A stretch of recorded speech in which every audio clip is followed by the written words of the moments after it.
Did you know that the spark that lit Ghana's fight for independence began with the blood of 3 men? On the morning of February 28, 1948, ex-servicemen Corporal Patrick Attipoe, Sergeant Adjetey, and Private Odartey Lamptey marched peacefully through Accra. They were war veterans, men who had fought for the British Empire in World War II, risking their lives in Burma and East Africa, enduring jungles, bullets, and disease for a freedom that was never truly theirs. They returned home expecting respect, justice, and a chance at a better life. Instead, they found poverty, broken promises, and pensions so low they could barely feed their families. Now, they carried no weapons, only a petition demanding fair pensions and better treatment for African soldiers, a request that seemed modest compared to what they had sacrificed. Their march was solemn and disciplined.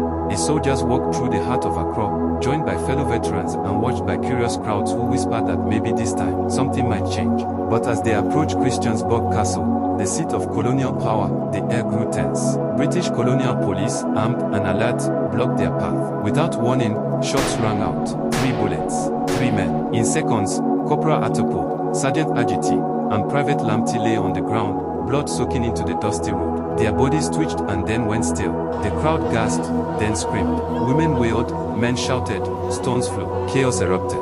News of the killing spread like wildfire through Accra, reaching every corner of the city by nightfall. Enraged civilians poured into the streets, smashing European-owned shops, burning colonial warehouses, and attacking symbols of foreign rule. For days, the city burned with anger, the colonial government declaring a state of emergency, arresting political leaders, and trying to crush the rising tide. But the damage to British control had already been done. The shooting of the 3 ex-servicemen was no longer just an isolated tragedy, it became a symbol, a rallying cry, a wound shared by every Ghanaian who had suffered under colonial injustice. Politicians, students, traders, and farmers united under one cause, freedom. That day marked the birth of a new Ghanaian spirit, unafraid of the cost of resistance. 10 years later, in 1957, Ghana stood tall as the first independent African nation south of the Sahara. But the road to independence was built on many sacrifices, and at its very beginning stood 3 men whose march ended in blood, but whose legacy marched on through history. Follow and repost this video for more African and Black stories.